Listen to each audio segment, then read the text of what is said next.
All right, hello. Let's talk about PR today, public relations. I'm definitely not an expert on this one, but on a small bootstrapped project, like how, what PR should we do? What shouldn't we do? I mean, there are things that are quite beneficial, and other times I think maybe it's not that. So I want to tell you today what I did for Tresor One, for Parqet, or what I didn't do, and if I still got PR, like how did this affect anything? If anything, how did it affect it? And is it something worth pursuing in general?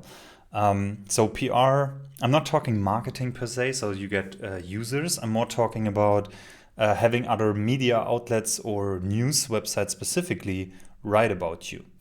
And it probably depends on also what they write about, but I can just tell you the little bit of experience I have in that arena. So I had two articles now on Gründerszene, Business Insider, or a part of Business Insider. It's called Gründerszene, a German startup news website or portal. And there were two articles about Parqet or me, depending on, like, I don't like to say they were about me, but I guess they were more about me than Tresor One. They were about this whole like open startup that we share a lot here, and about this kind of scene, and how kind of successful it was in the first year, and that it kind of blew up. We had 10,000 users within the first year. We have now 70,000 after another half year. So it's good growth in general, and the articles were more about that. But first of all, I didn't do anything to do that. I was fortunate enough that the author reached out to me and asked if I would do an interview, and I did. I say yes to all kinds of interviews like this simply because I like them. This was the first time with an actual journalist, so it was quite different than like when I'm asked to be on a live stream or a podcast. I enjoy this a lot, being on a podcast or a live stream, and talk to similar how I do live streams here. I just enjoy it. So there is no thinking behind it. I don't look at how large is the audience or is it fitting to the product or whatever. I just do it because it's fun if I have the time. If I find the time, and I even found the time last week or the week before to go on a 4-hour Twitch live stream, with someone as a guest. But definitely very fun to do. But talking to a journalist is a different thing. You get asked a lot of questions. You will be zitiert. There will be quotes from you in an article that has a bigger meaning. And for me, like, of course, these articles that were written about me or Parqet were very positive in my opinion. But also, like, you just have to be careful what you say, because depending on how it's then put into context, or it can give a meaning that you maybe didn't intend it.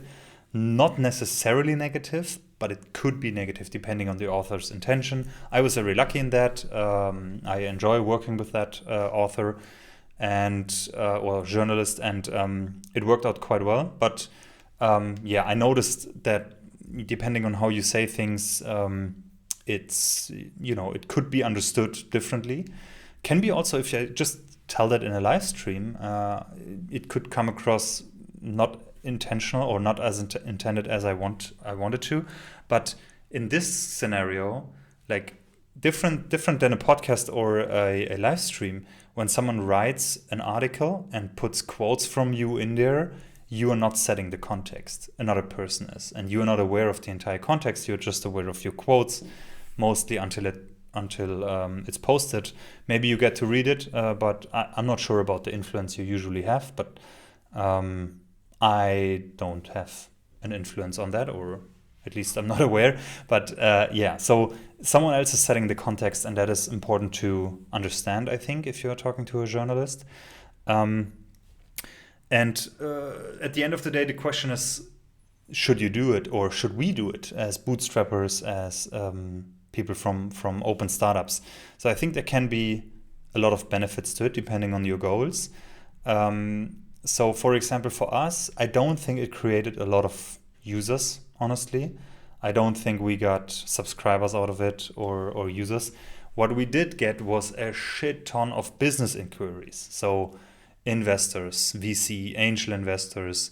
We got people people applying for a job.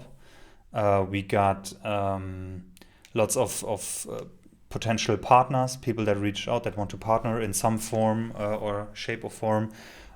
So for all of that, for the business perspective, I think this is quite good, especially in a publication like Gründerszene, where this is just a business context.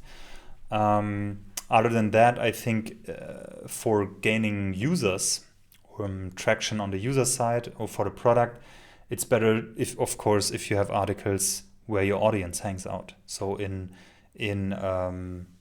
blogs or publications that are specifically targeted at the same audience. But I haven't had any of those, of course, except for YouTube and Instagram and so on, where one or a few of the largest creators and publications in the finance space are using Parqet, which is fantastic. Very grateful for that. That helps a lot, of course, to establish us as a player in the niche. But for a business context, for example, or if traditional media outlets write articles about your company, it's probably not the users that will notice. At least from my experience, there are not more users because of that, but more LinkedIn friend requests, more LinkedIn connection requests. That is what comes out of that one a lot. I read before I started Parqet, or before I started Tresor One /Parqet, I read about how you can, approach journalists or news websites so they write about you. Because if you look at publications like The Verge, for example, like very, at least in my sphere, popular tech publications, and they write sometimes about startups and the new products or something, they get hundreds, thousands of emails per week from people pitching their product. So this is something that you can do. You can write to the journalists that write about startups or products like yours. You can write to them and tell them about, a new release or your launch, what you do, or something specific that, will be interesting for them to share with their readers. You can do that. I never did that, honestly, but it might not be the worst idea to do it. I mean, there is a saying, all PR is good PR. But yeah, I haven't really given it a lot of energy to get articles like this or visibility like this. It can hurt, of course, if it's depending on the context. But I think if you reach out to get good PR, I'm not sure how it will hurt. If you get an article somewhere and get attention, and this helps you to get a funding round or find a business partner or a co-founder or your first employee or whatever it is, or even users, then this might be a good thing. So if you want to have PR, again, find articles that write about similar products or companies, find the authors, look what they wrote about, and then write them on LinkedIn, via email, however you can, if you find a contact, and then basically pitch to them what you are doing, what you are building. And if it's interesting to them, they might reach out and interview you, or simply write about your product because it's interesting to their readers. That is, of course, the most important one. I'm lucky enough that the whole open startup thing, that we share everything transparently, I think that was a good reason to write about it. That was probably an interesting one. Because we share numbers and it's interesting to other founders, and Gründerszene is for founders, among others. So I guess this was a lucky coincidence for us, that we write about. But again, like, I can't really say, okay, this very positive thing happened out of it or this. We got a huge load of traffic, of course, that we can see, huge spike in traffic, but not really in signups, a lot in LinkedIn requests. But who knows? Who knows what comes out of that? I talked to some of the people that reached out there, very interesting, experienced folks I can learn from, but no major thing came out of that. But I'm definitely sure it builds confidence in all our partners that we have and our users and the team if there are publications writing about it, if there is attention, if there is visibility, especially positive ones. This probably never hurts. So I don't want to give advice on do reach out because I never did it, and I cannot tell you, if it's a worthwhile pursuit, something worth taking your time away from building the product or selling it directly to your audience. But maybe do it once and see how it goes and what the return is for you. But if you have other questions on that regard, post it into the comments. I answer if I can. Again, not a topic I'm an expert in, just a little bit experience I had out of luck on that.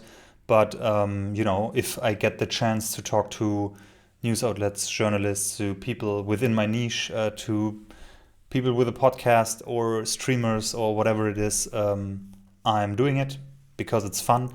And if there is a positive outcome for the project itself, then that's even better. One thing, for example, I had an interview with Thomas from Finanzfluss on Twitch, and that, for example, that is exactly the target audience, and there were a lot of people that reached out afterwards and were convinced of using the product because, they got to know me a little bit better, what my intentions are, what the intentions of the team are, what we're trying to build, and they were then convinced to give it a try. So that kind of stuff is absolutely fantastic and a lot more fitting with the audience that we are targeting as well, our target user base. So I think if you only can do one, you have limited time. If you go for the niche where your users are, that's probably the biggest one. Go for your users.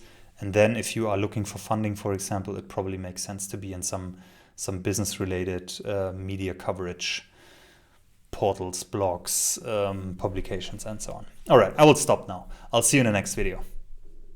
Bye-bye.